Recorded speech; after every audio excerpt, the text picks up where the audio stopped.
현재 논의되는 한국교회 기후위기 대응 방법이 논의에서만 그치고 있다는 지적이 나옵니다.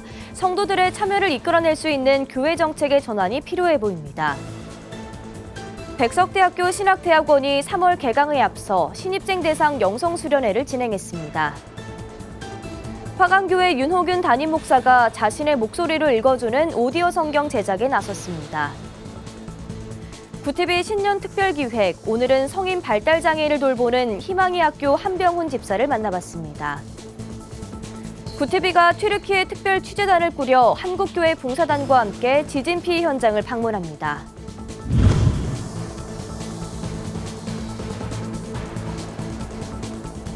시청자 여러분 안녕하십니까? 구티비 뉴스입니다. 2023년 시작과 함께 한국교회 주요 교단과 연합기관에서 환경보호를 주요 의제로 선정했습니다. 하지만 현재까지 논의되고 있는 내용은 일반 성도들이 인식하지 못할 정도로 미미한 수준인데요. 교회의 환경 정책 내용과 성도들의 인식 현황을 짚어봤습니다. 장정훈 기자가 보도합니다. 서울시의 대표적 친환경 이동수단으로 자리 잡은 공공자전거 따릉이. 서울시는 2015년부터 공공자전거 사업을 운영하며 저탄소 녹색 성장을 진행했습니다. 서울시설공단은 지난해 12월 종교시설 내 따릉이 대여소 설치 공고를 내고 여러 종교기관의 적극적인 참여를 당부해왔습니다. 공고 개시 3개월이 지난 지금 현재까지 신청교회는 없는 것으로 확인됐습니다. 그리고 이를 통해서 좀 탄소 저감에 서울시에서 추진하고 있는 거에 좀 같이 동행하는 그런 의미도 같이 담고 있습니다. 근데 좀 아쉬운 점은 좀 현재까지는 신청 요청이 들어온 교회는 없습니다. 한국교회 주요 교단과 연합기관은 지난해에 이어 올해도 환경보호와 탄소 중립을 주요 가치로 삼았습니다. 한국교회는 이를 위해 지난해 기후위기 심포지엄과 탄소 중립 포럼 등을 개최하며 환경보호 방안을 논의하고 있습니다. 하지만 이런 논의는 일선 교회 성도들에게는 크게 체감되지 않고 있습니다. 아니요, 저희 교회에서는 들어보지 못했습니다. 이런 성도들의 인식은 교회 정책이 실천적인 방향으로 논의되지 않았기 때문입니다. 전문가들은 현실과의 차이가 발생한 이유를 기후위기에 대한 교회의 낮은 인식 때문이라고 설명했습니다. 탄소 중립에 대한 목표가 낮아 합의된 전략이 없고 구체적인 이행 방법이 없다는 것을 지적했습니다. 교단과 기관의 논의도 중요하지만 교회가 적극적인 환경보호에 나서려면 전 성도들이 참여할 수 있도록 현실적인 방안 제시가 필요하다는 겁니다. 한국교회가 충분히 논의된 합의된 목표와 전략을 가지고 이행하고 있지 못하는 것이 좀 염려스럽습니다. 목표 자체도 낮을 뿐만 아니라 그 목표를 이루기 위한 구체적인 이행 계획들을 세우지 못하고 있다는 것. 또한 교회 안에서만 환경보호를 실천하는 것이 아닌 사회와 함께 실천할 수 있는 사항들을 공유해야 한다고 강조했습니다. 특히 교회만의 문제가 아닌 사회 전체로 바라보며 함께 노력해야 한다고 말했습니다. 한국교회가 탄소 중립을 하는 데 있어서 지역사회와 협력하는 일이 중요한데 이 일들을 교회가 함께 교인들이 실천할 수 있도록 이용할 수 있도록 하는 그런 부분들을 교육하고 실천할 수 있게 하는 것도 좋은 실천 방안이 될 수 있지 않을까 생각을 합니다. 아직은 멀게만 느껴지는 기후위기. 하지만 눈앞에 다가온 환경 문제 해결을 위해 보다 적극적이고 현실적이면서도 지역사회와 협력하는 교회의 실천적 의지가 필요해 보입니다. 구티비 뉴스 장정훈입니다. 3월 개학을 앞두고 아직은 학교에서 학생들을 찾아보기가 쉽지 않습니다. 천안의 한 대학교는 개강을 앞두고 학생들의 성경 읽는 소리가 끊이질 않는다고 합니다. 기독교 학교라고 해도 좀처럼 보기 어려운 모습인데요. 정성광 기자가 보도합니다. 편지를 경계하시다. 한 자리에 모여 성경을 읽는 150여 명의 학생들. 잠을 깨기 위해 서서 읽는 학생들도 있습니다. 지난 7일부터 시작된 백석대 신학대학원 신입생 영성수련회 현장입니다. 오전부터 오후까지 이어지는 성경 통독은 하루 4시간에서 5시간까지 성경 전체를 완독하는 일정으로 진행됐습니다. 말씀을 통한 깊은 영성만이 목회에 울림이 있다는 학교 설립 정신에 따른 겁니다. 수련의 마지막 날 부흥 집회를 이끈 백석대학교 설립자 장종현 총장은 설교를 통해 살아있는 영성의 중요성을 다시 한번 강조했습니다.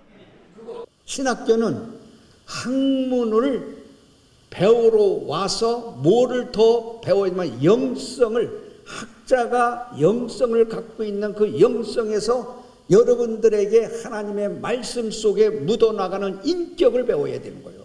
그 인격 속에서 여러분이 잘할 때 목회를 할 수 있는 거예요. 330여 명의 신입생들은 주간과 야간반에 따라 각각 서울과 천안 캠퍼스로 나뉘어 진행됐습니다.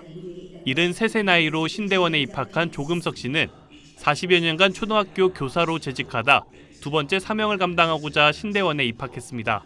이제 그 마지막 여생을 좀 남을 위해서 신학을 공부한 뒤에 좀 헌신하고 섬기는 일에 길이 없을까 하다가 이제 그 여러 신대원이 있는데 다른 대학은 이런 프로그램이 없는 것 같아요. 또 훌륭한 그 교수님들의 말씀, 또 목사님들의 말씀을 통해서 우리가 앞으로 그 나아갈 졸업 후에도 취해야 할 것들이 어느 정도 좀 자신감을 가지고 나갈 수.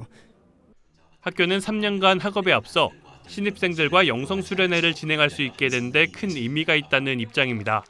서로 같은 동역자 그리고 동기들이 만나서 힘을 주고 힘을 얻게 돼서 감사하고, 그래서 이 영성수련은 우리 백석 신대원의 자랑이기도 하고 또 백석 신대원이 가야 할 길을 가장 잘 제시해 줄 수 있는 굉장히 중요한. 신학대학교가 정원 미달 사태를 겪고 있는 요즘 백석대 신학대학원은 말씀 읽기를 통한 영적 무장으로 신학교육의 방향성을 재정립하고 있습니다. 구티비 뉴스 정성광입니다. 자신의 목소리를 녹음해 오디오 성경을 만드는 작업에 국내 목회자들이 속속 참여하고 있습니다. 이번에는 화광교회 윤호균 담임 목사가 녹음 작업에 참여했는데요. 목소리를 합성해 성경 66권 전체를 만드는 AI 오디오 기업 보이셀러의 음성 합성 기술을 활용했습니다. 장현우 기자가 취재했습니다. 마이크를 앞에 두고 녹음 작업에 들어간 화광교회 윤호균 담임 목사. 다름 아닌 성경 구절을 읽고 있습니다. 보이셀라의 AI 음성 합성 기술을 활용하면 모든 구절을 읽지 않아도 단 1시간만 녹음하는 것으로 성경 66권 분량의 음성을 만들 수 있습니다. 녹음된 목소리의 특성을 잡아 AI 기술을 학습시켜 만드는 방식입니다. 윤 목사는 성경을 녹음하더니 값진 기술이라며 찬사를 보냈습니다. 국내 모든 목회자들이 자신의 음성으로 제작된 오디오 성경을 갖길 바라며 목사들의 참여를 독려했습니다.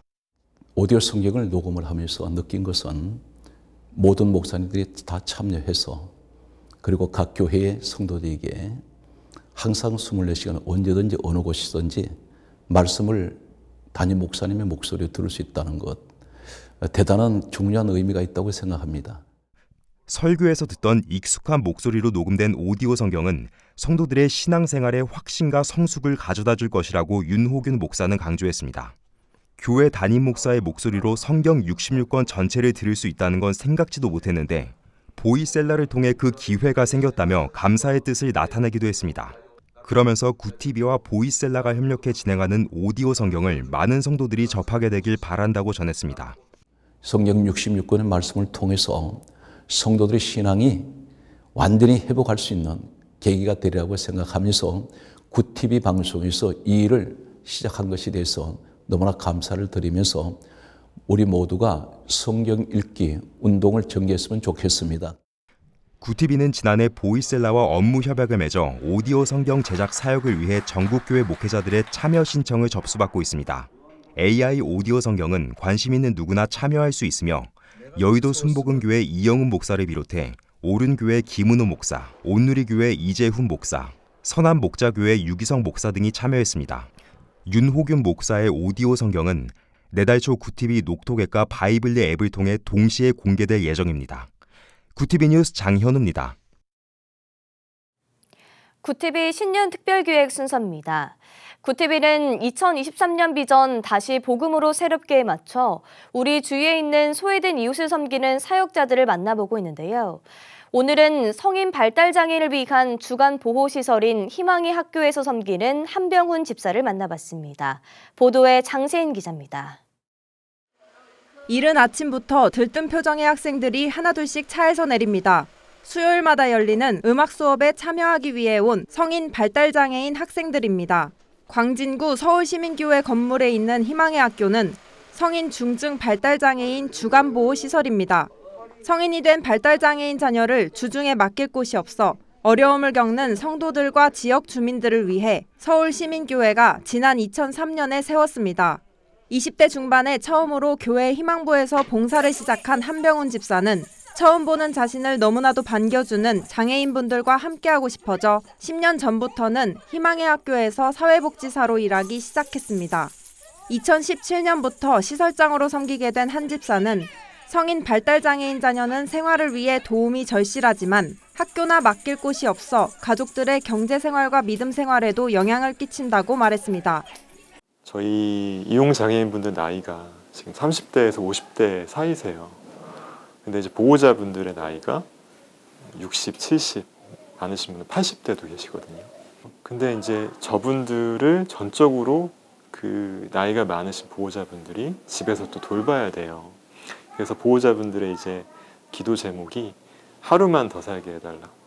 희망의 학교는 서울시민교회의 장애인 주일학교 부서인 희망부에서 출발했습니다.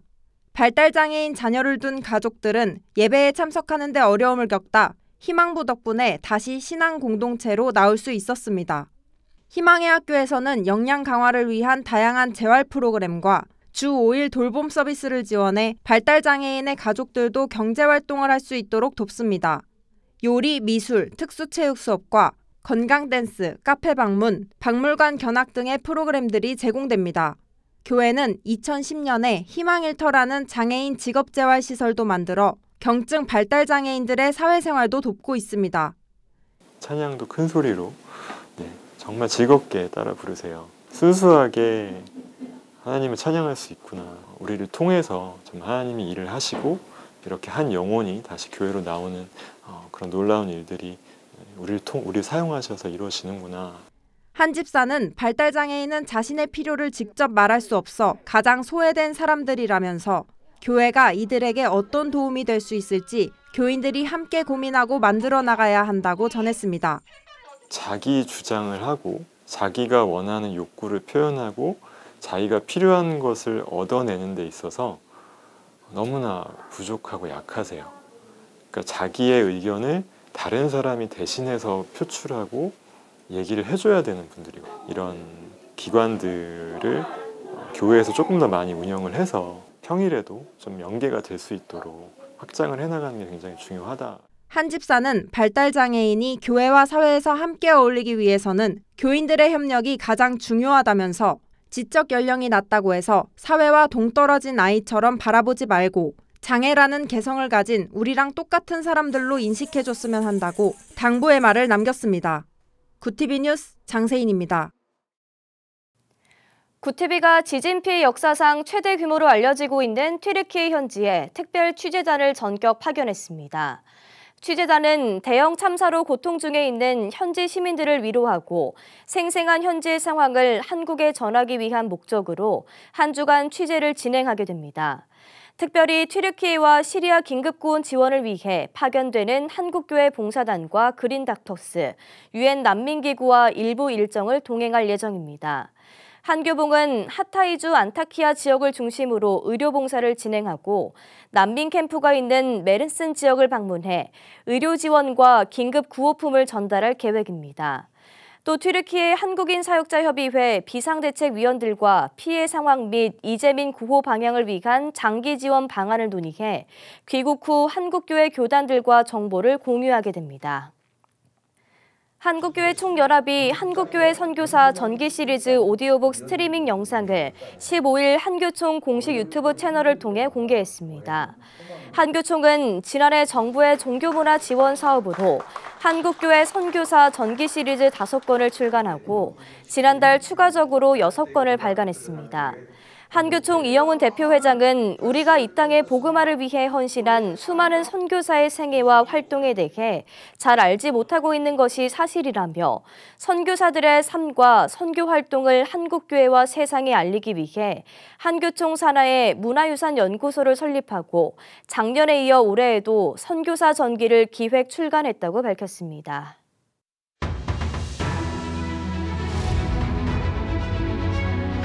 오늘의 이슈 포커스입니다. 튀르키예 지진 피해 대응을 위한 대한민국 긴급구호대 이진이 17일 튀르키예에 도착했습니다. 긴급구호대 이지는 외교부 직원 2명, 국립중앙의료원, 한국국제의료보건재단, 국방수 소속 의료팀 10명, 한국국제협력단 직원 5명, 국제개발협력민간협의회, 굿네이버스, 한국국제기아대책기구, 월드비전 소속 민간긴급구호단체 관계자 4명으로 구성됐습니다. 정부는 구호대 파견과 함께 튀르키예에 추가 구호물품도 보냈습니다. 구호물품은 텐트, 담요, 침낭 등으로 튀르키예 정부가 요청한 사항을 반영해 구성됐습니다. 통일부가 17일 북한의 개성공단 내 우리 측 시설 무단 사용을 강력히 규탄했습니다. 이효정 통일부 부대변인은 이날 정례 브리핑에서 북한이 우리 정부의 지속적인 경고에도 불구하고 개성공단 내 우리 측 시설을 지속적으로 무단 사용하고 있는 것에 대해 개탄스럽게 생각하며 강력히 규탄한다고 말했습니다. 또한 통일부는 최근 남북 이산가족협의회의 방북 신청에 대해 내부 검토 및 관계자 기관 협의를 거쳐 신청을 반려했다고 밝혔습니다. 앞서 이산가족협회는 북측 제중유자녀 무역집단 평통리사회가 보낸 방북 초청장을 근거로 통일부에 방북을 신청한 바 있습니다. 금융당국이 은행에 이어 성과급 잔치를 벌이는 보험회사와 카드회사를 대상으로 성과 보수체계의 적정성 여부에 대한 점검에 나섭니다. 대부업에 육박하는 고금리 대출로 역대급 실적을 올려 연봉의 절반을 성과급으로 지급하는 카드회사까지 나오자 금융당국은 카드사들에 대한 현금 서비스 등 대출금리 인하를 유도해 고통 분담을 요구할 계획입니다. 또한 보험회사와 카드회사는 지난해 역대급 실적을 내세워 배당금까지 늘려 금융당국의 건전성 감독 또한 강화될 것으로 예상됩니다. 2023 대학 정시 모집에 서울 주요대 반도체학과에 합격한 학생들 대다수가 등록을 포기한 것으로 나타났습니다. 정부가 반도체 인재 양성을 국정과제로 내세워 수도권 대학의 반도체 관련 학과 증원까지 추진하고 있지만 정작 합격생들은 의학과 등 타 계열로 이탈하고 있기 때문으로 분석됩니다. 17일 종로학원에 따르면 최근 정시 모집에서 연세대, 고려대, 서강대, 한양대 등 주요 4개 대학 중 대기업 취업 연계가 가능한 반도체 학과의 등록 포기율은 모집 인원 대비 155.3%로 집계됐습니다. 굿티비 뉴스 김혜인입니다.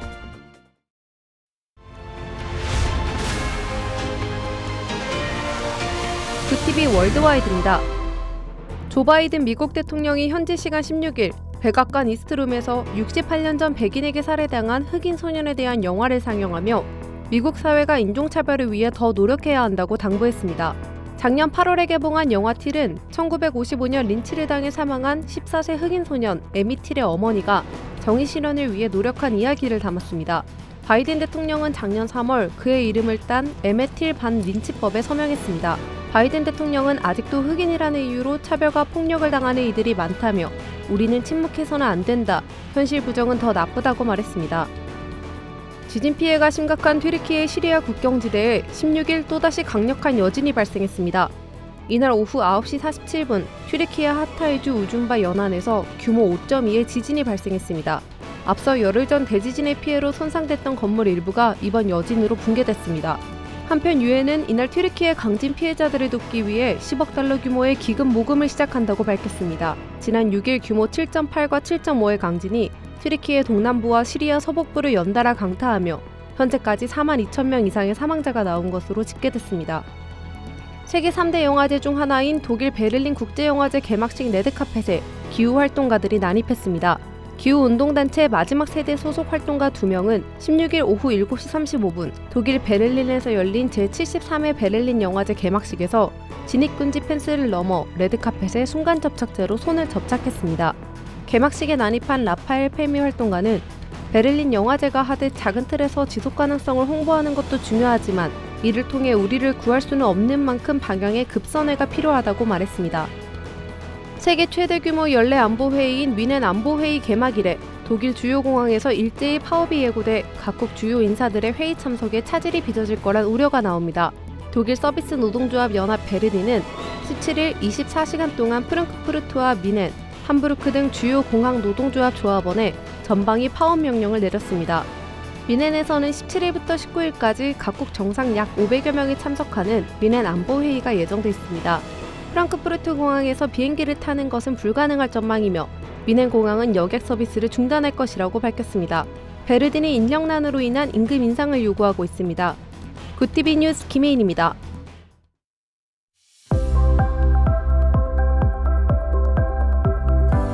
내일은 전국에 비가 내리겠습니다.